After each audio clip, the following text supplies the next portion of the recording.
இது முடவாட்டு கால் கிழங்கு. இது மூட்டு வலிக்கு நல்லா ரொம்ப பெஸ்ட்டு. இந்த முடவாட்டு கிழங்கு சூப்பு எப்படி வைக்கலான்னு பார்க்கலாம் வாங்க. கிழங்கை எப்படி க்ளீன் பண்ணலான்னு பார்க்கலாம் வாங்க. இப்போ க்ளீன் பண்ணுவோம். இஞ்சிக்கு தோல் சீவுவோம்ல, அது மாதிரி நல்லா சீவிக்கணும்.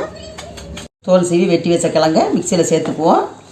கூடவே சோம்பு, மிளகு, நறுக்கி வச்ச வெங்காயம், கருவேப்பிலை, சீரகம், மஞ்சத்தூள்,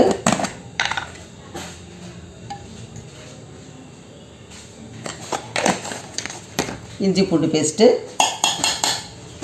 எல்லாம் போட்டு இதை இப்போ நம்ம குறைன்னு அரைச்சி எடுத்துக்க போகிறோம். இப்போ நம்ம குறைன்னு அரைச்சி எடுத்துக்கிட்டோம். இனி இதை சூப் வைக்க போகிறோம்.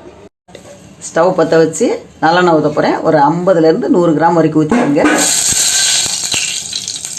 அதில் 2 பட்டை 2 கிராம்பு போட்டுக்குங்க. இப்போ நம்ம அரைச்சி வச்ச விழுதோட 2 சொம்பு தண்ணி கலந்து ஊற்றிருக்கோம். இப்போ தேவையான அளவு உப்பு சேர்த்துக்குங்க. நல்லா கொதி வரணும். 2 சொம்பு 1 சொம்பு ஆகிற வரைக்கும் வத்தட்டும். இப்போ நல்லா கொதிச்சு 2 சொம்பு தண்ணி 1 சொம்பு தண்ணியாக வந்துருச்சு. இப்போ மல்லி இலையை தூவி ஸ்டவ் ஆஃப் பண்ண போகிறோம். அவ்வளோதான், ஆஃப் பண்ணியாச்சு. வடிகட்டி குடிக்க வேண்டியதுதான். வடிகட்டி குடிக்க போகிறேன். இந்த முடவாட்டு கால் கிழங்கு எங்கே கிடைச்சாலும் ஒரு வாட்டியாவது வாங்கி ட்ரை பண்ணி பாருங்க. எங்கள் சேனல் பிடிச்சிருந்தா லைக் பண்ணுங்க, ஷேர் பண்ணுங்க, சப்ஸ்கிரைப் பண்ணுங்க.